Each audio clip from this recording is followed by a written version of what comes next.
สวัสดีครับผมอาจารย์ภาษาพระท่ามันนี่สิมาล่ำก่อนสมัยเก่าๆให้ฟังครับผมมีแค้นต้องใส่แค้นมาดอกล่ำเลย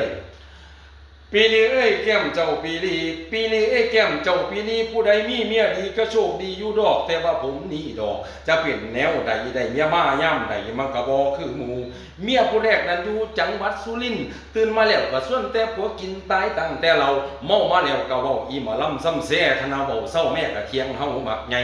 ลูกยืนค้ำแมวใส่มึงอย่ามากวนมึงอย่ามากวนมึงสิไปใส่มึงก็ไปคันเฮาบอกเมาหลายเจ้าก็เศร้าสาเถาเมาหลายเจ้าก็นอนสาเถาก็หาว่าเฮาเว้าดูถูกตัวมันแล่นเอามีดไล่ฟันเกือบผมตายตัวแม่อยู่บ่ได้ก็เลยปากถึงตัวมันสิขาเมาผู้ที่สองผู้นี้อยู่เมืองขอนแก่นท่าปากแดงแป้งแซงเขียนคิ้วท่าตาขั้นผัวส้นไปหน้าพยานตีนแหล่ผัวปัดปันกับแก่มีแต่ตุ่มห้อยขั้นหน้ากะว่าปานขันดำฝันเท่าทานงานกันบ้านทุกอย่างผัวปิ่นคนทำเมียปัดย่างแต่ดำผัวบ่ดึงหอดเขาซักพากระเจ้าหนึ่งเขากระเจ้าใส่ไต่แต่เฮาจะว่าเป็นเมียเฮาหรือว่ามันเป็นแม่อยู่บ่ได้ก็เลยปากถึงตัว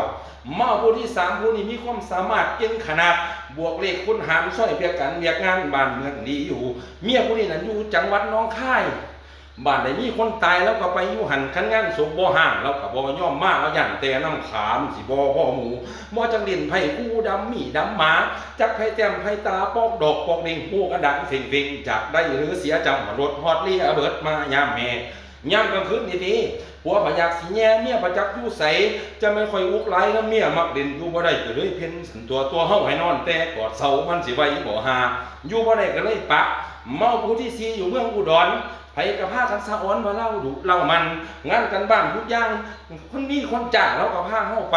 ได้เงินมาบัดใดเราก็มิตรก็มีเล่าเป็นคนขี้ที่อยากร่ำอยากรวยเนื้องัวเนื้อข้วยบ่ได้สะแตกจากเถื่อคันเฮาว่าจมมาเมื่อยได้เฒ่าเอ้ย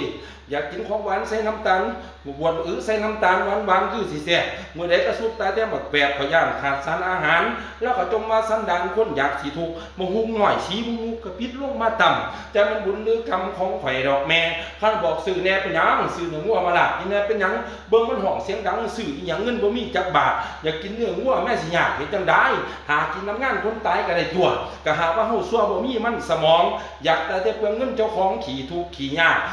บัดมึงตายก็เอาถ่ายัดปากจะไม่ขี่ที่หลายบัดหายามมึงตายบัดเอาไปได้แน่เอาเท่านี้เราเมื่อย